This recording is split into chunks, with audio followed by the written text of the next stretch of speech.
روایات میں آتا ہے کہ حضور نبی کریم سرور عالم صلی اللہ علیہ وسلم نے ایک عجیب نسخہ بتایا.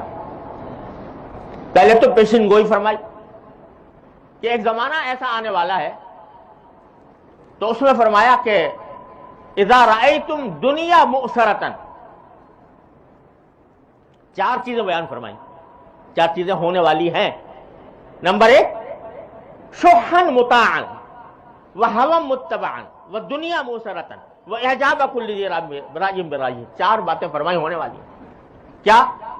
ایک تو انسان مال کی محبت اتنی اس کے اندر پیدا ہو جائے گی کہ بس اسی کے پیچھے بھاگے گا.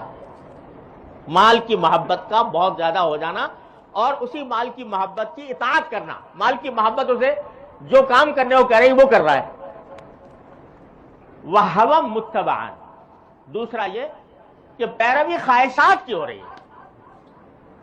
جو دل میں آ رہا ہے، حرام ہو یا حلال ہو، جائز ہو یا ناجائز ہو، آدمی اس کے پیچھے چل رہا ہے. مجھے تو اس میں مزہ آ رہا ہے، یہی کروں گا.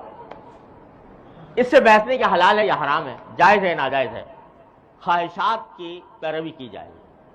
وَدُنْيَا مُؤْثَرَةً، اور جب دنیا کو ترجیح دی جا رہی ہو آخرت کے اوپر. آدمی کے سامنے دو راستے آ جائیں، ایک یہ کہ اس سے دنیا اچھی ہوگی، آخرت خراب ہوگی، اور ایک یہ کہ دنیا میں تھوڑا نقصان اٹھانا پڑے گا لیکن آخرت اچھی ہو جائے گی. تو انسان جو ہے وہ دنیا کی طرف، دنیا کو ترجیح دے گا آخرت پر. یہ سوچے گا یار پتہ نہیں آخرت تو پتہ نہیں کب آئے گی، دنیا تو میرے سامنے ہے، اس کو ٹھیک کر دوں. تو دنیا مؤثرۃ، دنیا کو ترجیح دی جا رہی ہو. چوتھی بات فرمائی جو عجیب نقشہ ہے آج کی دنیا کا، کہ وَإِعْجَابَ كُلِّ ذِي رَأْيٍ بِرَأْيِهِ، ہر انسان اپنی رائے پر گھمنڈ میں مبتلا ہوگا. جو اس کی سمجھ میں آ گیا اس میں گھمنڈ میں مبتلا ہے. دوسرے کی بات سننے کو تیار نہیں، سمجھتا ہے میں عقل کل ہوں، جو میں سمجھتا ہوں وہ کوئی دوسرا نہیں سمجھتا.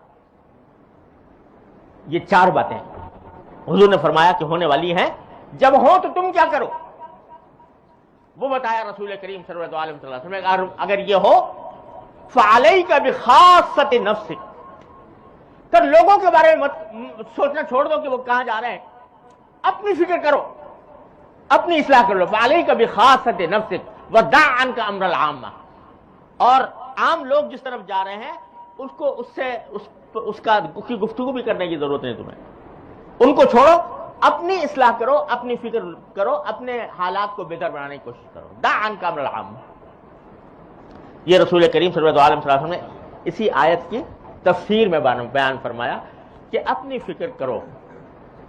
تو اگر یہ اپنی فکر کرو گے، یہ عجیب نسخہ ہے.